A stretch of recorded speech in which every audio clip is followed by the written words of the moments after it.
Esta apresentação é sobre o Spanning Tree Protocol, que, como nós já vimos em apresentações anteriores, é necessário, sobretudo devido à natureza broadcast do protocolo da internet, que pode provocar vários tipos de problemas. Um dos problemas é a existência de broadcast storms.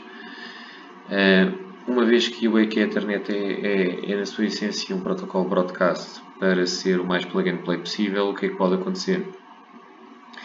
Se tivermos uma topologia redundante onde existam loops, o que vai acontecer é que podem existir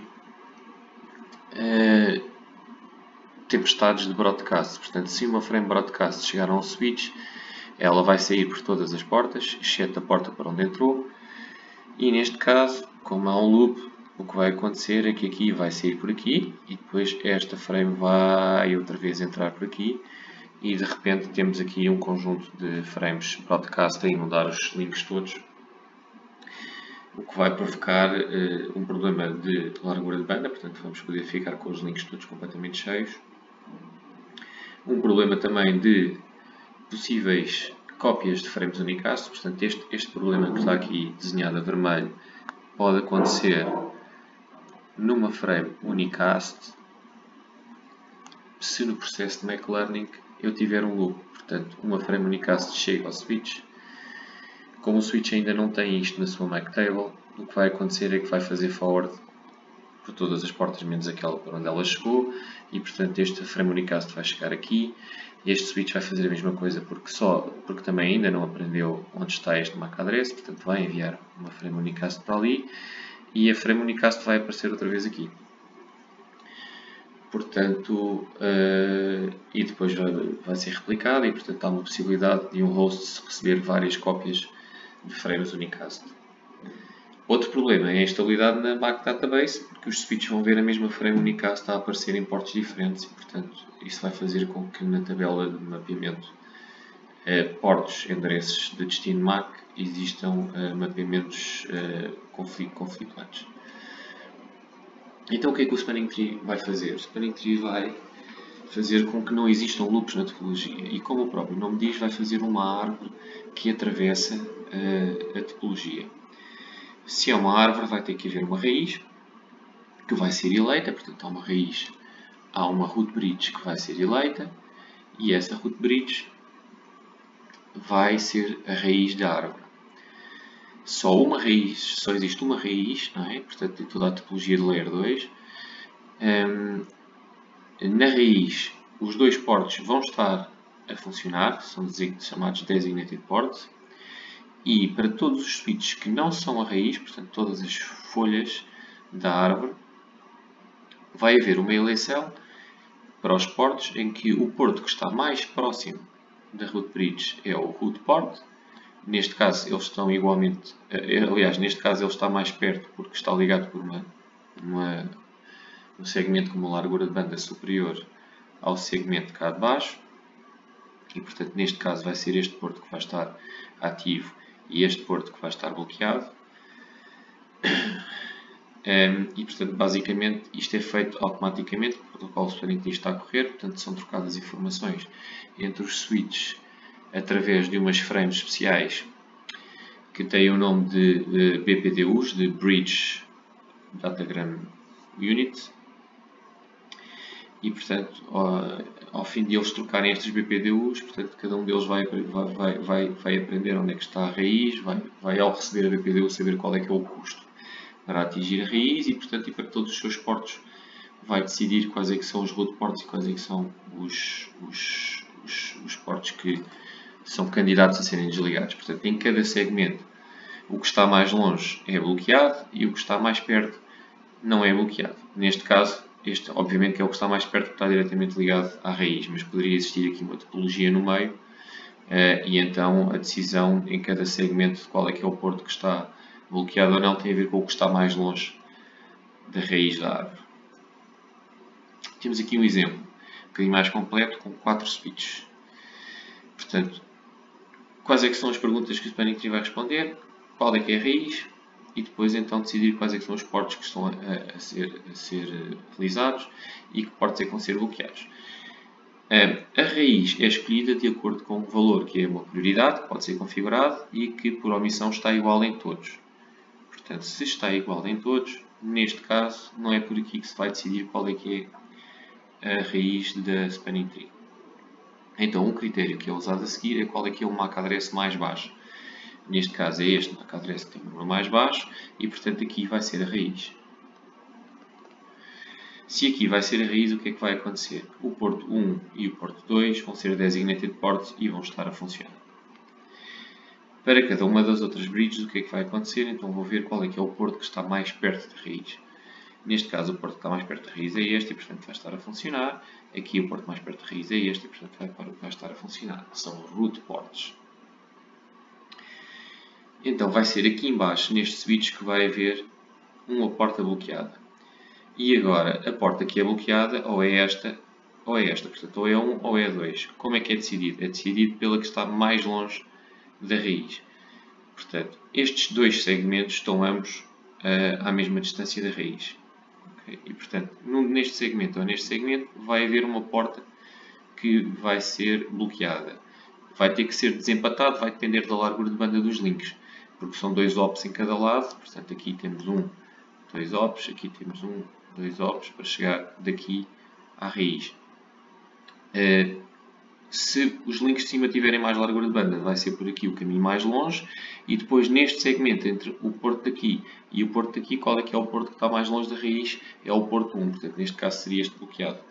Se fosse o link aqui de baixo que tivesse uma largura de banda maior do que os dois aqui de cima, o que ia acontecer é que ia ser aqui o porto 2 que ia ser bloqueado. Porquê? Porque está mais longe da raiz do que o porto 2 dos switches de cima.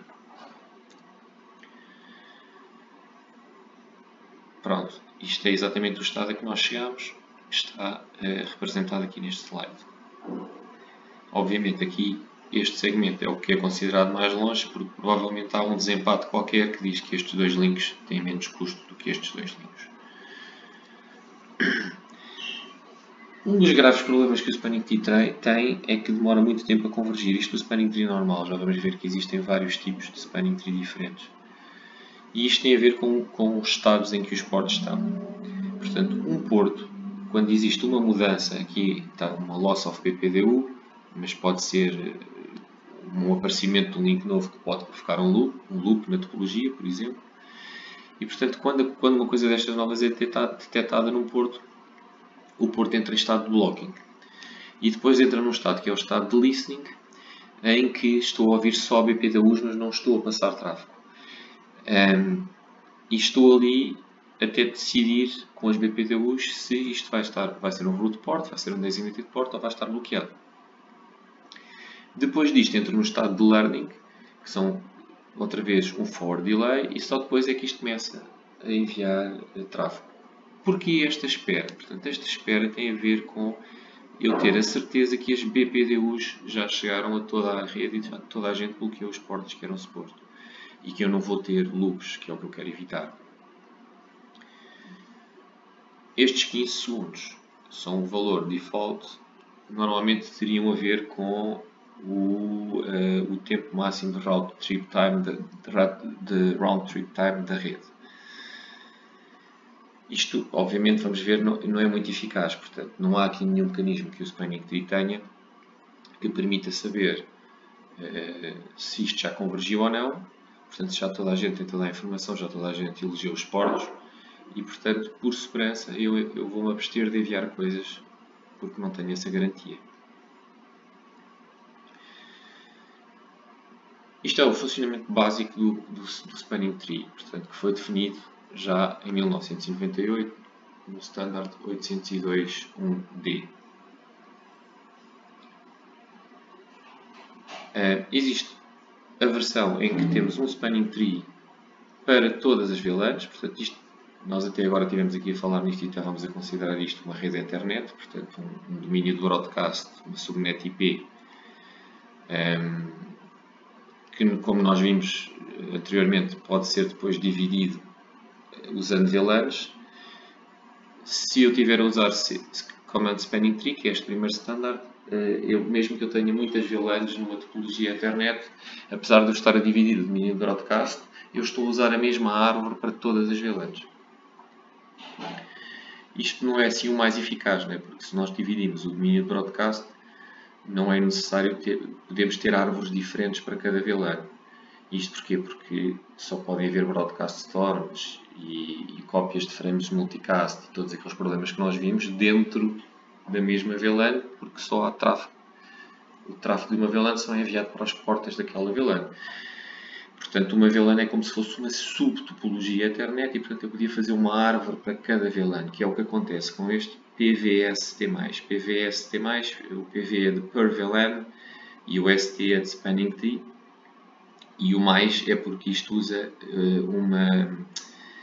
uma versão do spanning tree que é este 802.1W, que é o Rapid Spanning Tree. Portanto, o PVST+, é o nome da Cisco e é o modo em que os switches estão por omissão na Cisco e que basicamente é uma versão mais rápida em termos de convergência, já vamos ver como é que funciona, do Spanning Tree, e em que há uma árvore feita para cada VLAN.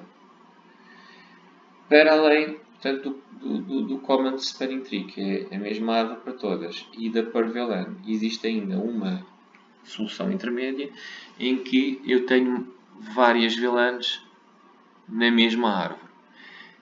O que também pode ser interessante. Porquê? Porque se eu tiver muitas VLANs, a topologia pode não dar a diversidade necessária para eu ter tantas árvores quanto VLANs, todas elas diferentes. E então aí não vale a pena ter todo o processamento a mais de estar a calcular uma árvore diferente para todas as VLANs, se vai haver algumas que vão coincidir de certeza, porque eu não tenho diversidade na topologia para fazer árvores diferentes para todos. A configuração por omissão dos switches da Cisco que vocês usam na prática, simulados, não é?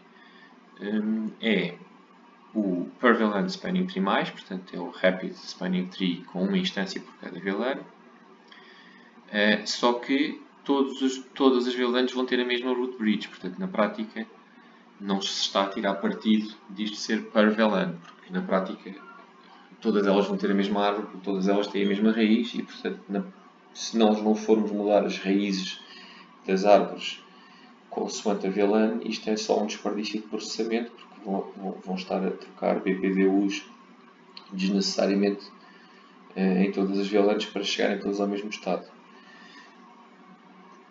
Isto faz com que não haja load sharing. Porquê é que não há load sharing? Porque os mesmos links vão estar cortados para todas as VLANs. Portanto, se a topologia é igual para todos, os links que vão estar cortados para fazer a árvore vão ser iguais para todas as VLANs.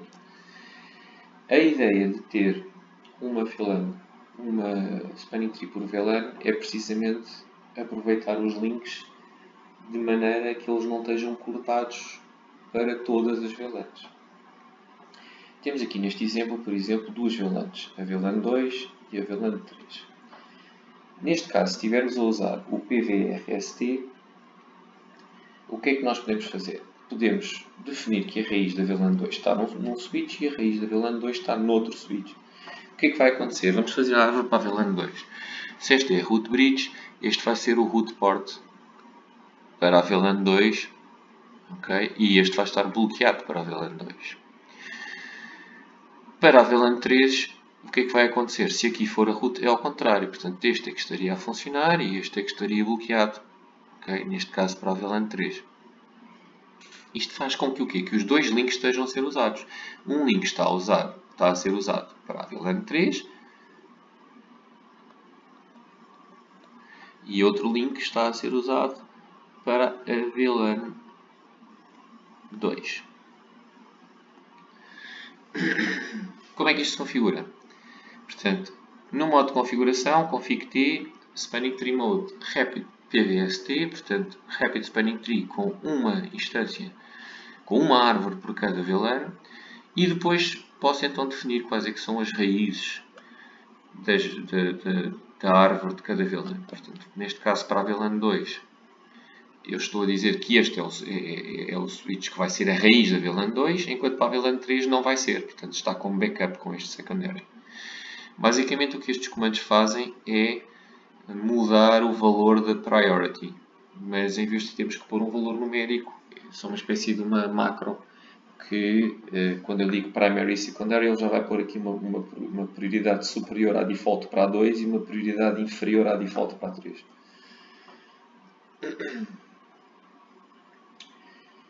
Como é que o Rapid Spanning Tree acelera a convergência? Portanto, nós tivemos a ver que o Spanning Tree normal não tem nenhum mecanismo para saber se as BPDUs já chegaram à rede toda e se nós já estamos num estado em que a árvore já está feita e os portos que têm que ser bloqueados já estão todos bloqueados.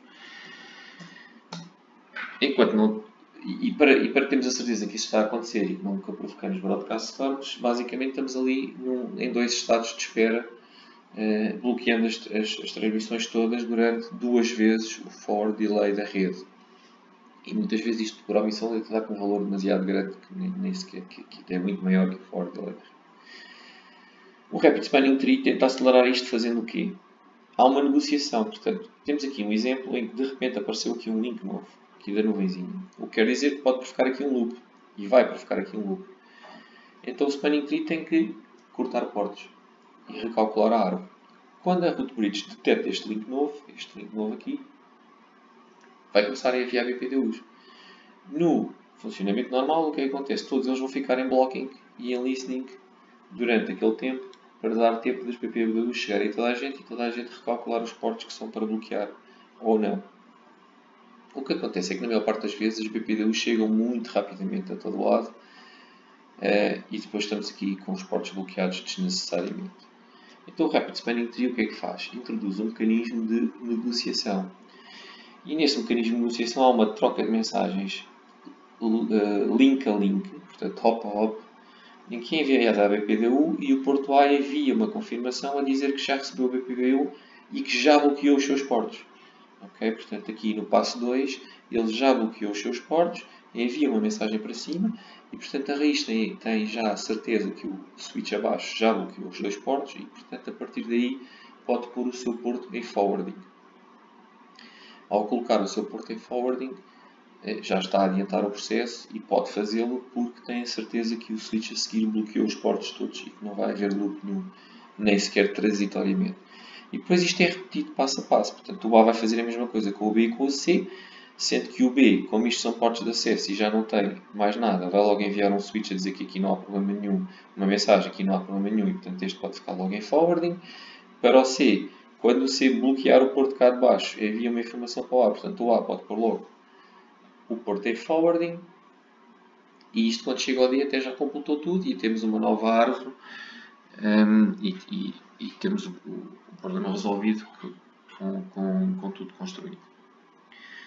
Aqui está um bocadinho mais em pormenor, portanto o que acontece, portanto há uma mensagem de uma BPDU a dizer que algo mudou, depois há um agreement feito pelo switch de baixo porque já cortou os portos que são necessários em resposta a esta mensagem de proposal e a partir daqui esta root pode pôr o switch em forwarding.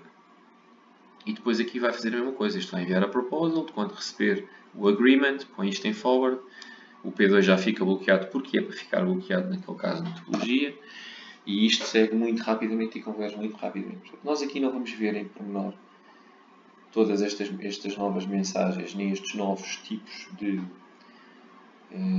porto que vão existir, porque o que interessa é mais a parte, nos interessa aqui um bocado mais a parte operacional, até porque o Spanning Tree, com estes problemas de convergência e de ser mais difícil de saber qual é que é a topologia num determinado momento, quando há falhas na rede ou quando aparecem links novos, como nós já temos vindo a discutir ao longo das outras apresentações, tem tendência a desaparecer. Especialmente em cenários maiores, como nós vamos ver da internet já ao nível de redes de service provider e afins. Portanto, o que é importante que eu quero que vocês retenham aqui? Como é que se calcula a topologia? Portanto, esta questão de haver uma árvore para a rede, portanto, caminhos mais curtos todos os nós para a rede e não entre todos os nós, que pode haver uma árvore para todas as VLANs ou uma árvore para cada VLAN, que ter uma árvore para cada VLAN tem a vantagem de permitir não ter os mesmos portos cortados para toda a gente e, portanto, poder usar os portos todos para transmitir tráfego. Portanto, nas zonas onde iriam estar portos cortados, pode estar cortado para uma VLAN e a funcionar para outra VLAN. E portanto, basicamente é isto que vocês têm que reter e depois, finalmente, tomar a decisão de onde é que vão pôr a raiz para cada VLAN. Ainda nesta discussão de termos uma árvore para cada VLAN, o que é que pode acontecer? E aqui entra então o Multiple Spanning Tree Protocol.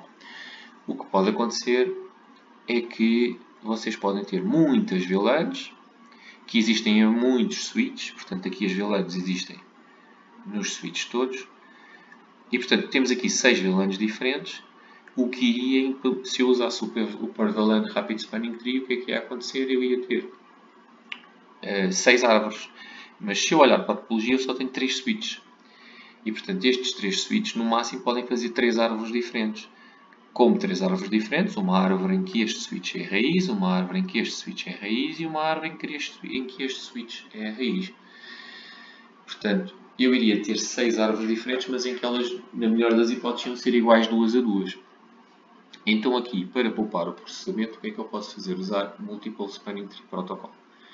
E aí o que é que eu faço? Eu defino que uma raiz não é uma raiz para uma VLAN, mas para uma instância. E depois, nesta instância, neste caso, iria pôr 2 VLANs. Ok? Aqui, aliás, neste exemplo são 3 VLANs, porque só se vão fazer 2 instâncias e 2 árvores diferentes. Mas poderiam ser 3 árvores de 3 instâncias, com mais uma aqui embaixo, que seria a raiz para a instância 3, neste caso, e em que eu tinha 3 árvores diferentes. Mas voltando ao que está no acetato, portanto tenho para a 1 e para a 2, a raiz aqui para a 1, a raiz aqui para a 2, e então vou ter 2 versões da árvore, portanto uma árvore em que este é que está bloqueado, para a instância 1, e outra árvore em que este é que está bloqueado, para a instância 2. Depois o que é que eu faço? Na instância 1 coloco 3 VLANs, na instância 2 coloco outros 3 VLANs. Mais uma vez, podia fazer isto com 3 raízes e aí punha só 2 VLANs por cada instância. Então, recomendações de configuração do Spanning Tree Protocol. Solução preferível, sempre, Rapid Spanning Tree. Os mecanismos da negociação fazem que, quando há falhas ou aparecem links novos, isto convirja mais rapidamente e não tenha interrupções de tráfego tão grandes. Depois, o resto já é uma escolha. Uma instância para todas igual. Normalmente não é muito boa ideia por questões de poder usar os links todos que existem na topologia para passar tráfego. Portanto, normalmente o indicado será ter uma instância por VLAN, ou se existirem muitas VLANs e poucos switches, portanto não dá, tipicamente se existirem mais VLANs do que switches, então o Multiple Spanning Tree Protocol para poupar processamento, para não estar a calcular várias árvores que depois vão ser iguais. Em termos de redes de Enterprise, o que acontece? Eu devo sempre, obviamente, evitar Layer 2, loops, para isso é que existe o Spanning Tree, mas os protocolos de encaminhamento são mais eficazes. Convergem mais rápido, calculam caminhos mais curtos entre todos os pares de nós e não só os caminhos mais curtos para a raiz, e portanto tipicamente o tráfego vai passar mais eficazmente ao longo da topologia, ou seja, vai percorrer um caminho mais curto do que na Spanning Tree, em que o tráfego entre todas nós pode, por exemplo, ter que passar pela raiz, porque os caminhos calculados são os mais curtos para a raiz e não entre os nós.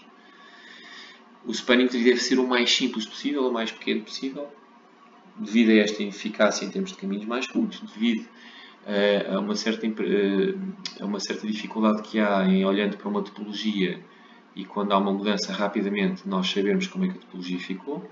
Porquê? Porque temos que saber identificar qual é que é a raiz, para isso podemos ter que ver a configuração ou ir ver documentação, e depois temos que olhar e pensar ali um bocadinho para ver sabendo onde é que está a raiz, quais é que são os portos que vão estar cortados.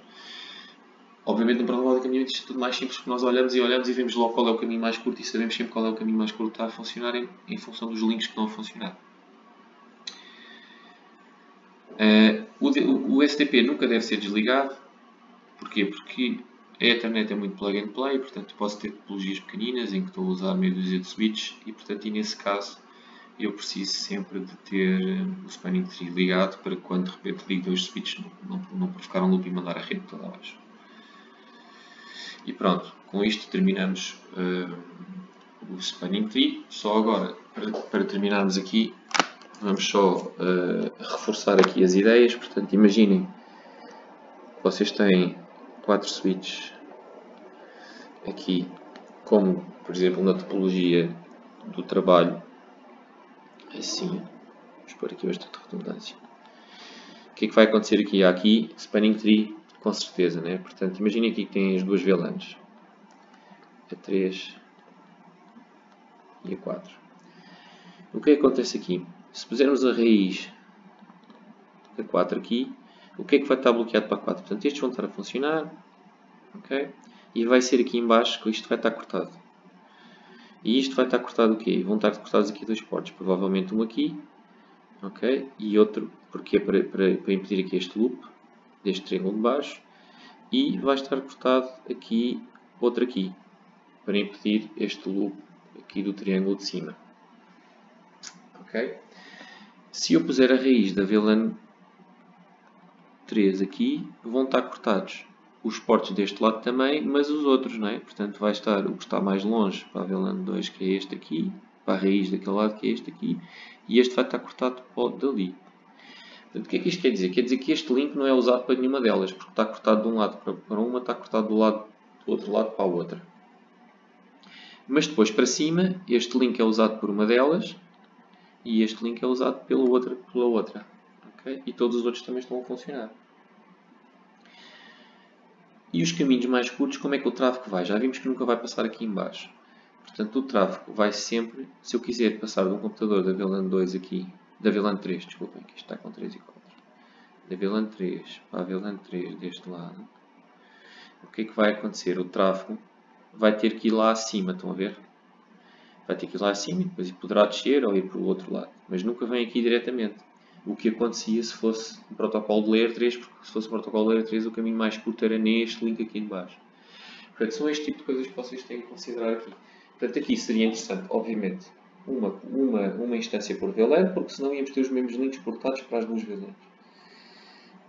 E depois, eu pus as routes lá em cima, o que implica que o caminho, se eu tivesse muito tráfego dentro da mesma VLAN, isto não era o ideal, porque o tráfego tem que ir lá acima. Portanto, aqui seria o ideal, seria pôr as raízes cá em baixo, eventualmente. Mas, numa rede Enterprise, não é normalmente isso que acontece. Normalmente eu quero mais é sair para fora, e depois isto está de ir lá para cima, para fora, fazer Layer 3. E então, neste caso, o que é que acontece?